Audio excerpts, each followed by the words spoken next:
then. Layton's Mystery Journey, Catriel and the Millionaire's Conspiracy, is the 7th game in the Professor Layton main series and the first to be released on mobile devices. This time you play as the Professor's daughter, Catriel, as she opens her own detective agency and sets out to get to the bottom of every case she encounters. The story begins with a dream sequence flashback about Catriel's missing father. Daddy? Then quickly introduces Shirl, the talking dog, who Catriel is not at all fazed by. Oh, a talking dog. You're not surprised? It's only talking. Only talking? Why is she so blasé about it? If I ever saw a talking dog, I would be freaking out. Me too, but I kind of love her reaction. You know, she's got such an interest in the bizarre that a talking dog just isn't strange enough for her. And we get to see this in some utterly beautiful cutscenes. What's all this about, Miss Layton? They're done in completely hand-drawn animations that would absolutely be at home on TV as a film or show. In fact, they've already made a Professor Layton film. I think these are some of the best-looking cutscenes I've ever seen. Yes, it feels like such a treat to have such refined animations, and the rest of the game is so beautiful too. All the environments have a similarly thoughtful, hand-drawn style to them, and conversations are animated enough to stop them feeling too stagnant, which I think is really important in a text-heavy style game like this. Affirmative. There is a lot of reading to be done here. The majority of the story is told through conversations between Catriel and her friends, or with witnesses. It can be a little bit tedious, but the conversations are casual and simple enough that it's not too boring, and it really helps flesh things out, which is really important because otherwise the gameplay can be a little bit basic. Indeed. The game is broken up into different cases, which you'll need several key clues to solve. To get these clues, you'll need to use a magnifying glass to scour different areas to find hidden items like hint coins, and ask witnesses questions. Eventually, someone will tell you something that catches Catriel's attention and results in a key clue. Occasionally, you'll also find or be given a puzzle to solve. These range from maths-type questions to riddles to mini-mazes. There's a decent variety in the types of brain teasers available, and they range from very easy to rather difficult.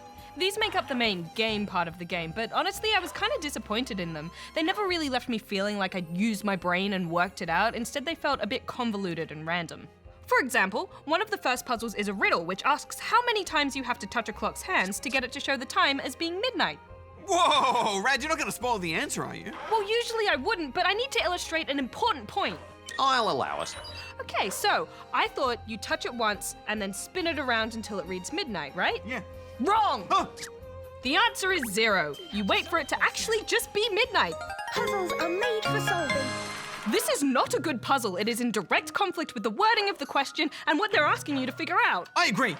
And I think quite a few of the puzzles were either badly worded or unclear on what the parameters for finding the answer were. And that makes it feel more like a guessing game, and I didn't come here to guess, I came here to solve. And you are unfortunately penalised for taking wild guesses. Each puzzle is worth a certain number of picarats according to how difficult it is. Each wrong guess reduces the number of picarats you're eligible to receive. Miss Layton would never have got that wrong. Even so, sometimes I get so frustrated, I would just put down any answer that came into my head. I cracked out the pen and paper for a few, you know, I loved knuckling down to work something out. Yeah, those are my favourite, and you can actually do this in-game using the memo system. This brings up a sort of see-through page that you can scribble on to help work things out. Although I do think it is more satisfying to use the good old-fashioned pen and paper. If you get really stuck on a puzzle, you can use a hint coin to get a clue. Usually the first clue isn't very helpful, but it doesn't take long to get a few hint coins in the bank, so you don't have to feel too guilty about spending them. Yeah, although it never really feels satisfying to have to buy your way to an answer. You also don't figure out the big cases yourself. They auto-solve once you find all the key clues. It wasn't interactive enough for me, and it felt frustrating when I'd figured everything out already, but I couldn't solve a case because I didn't have all the clue pieces. Yeah, you really feel like you're being held back when that happens. I think there's enough quirky charm in the characters and the story, though, to keep on playing. Yeah, absolutely. I love how everyone has their own little personalities. Like Catriel being obsessed with food and Ernest being obsessed with Catriel. I don't believe you told me your name. Ernest!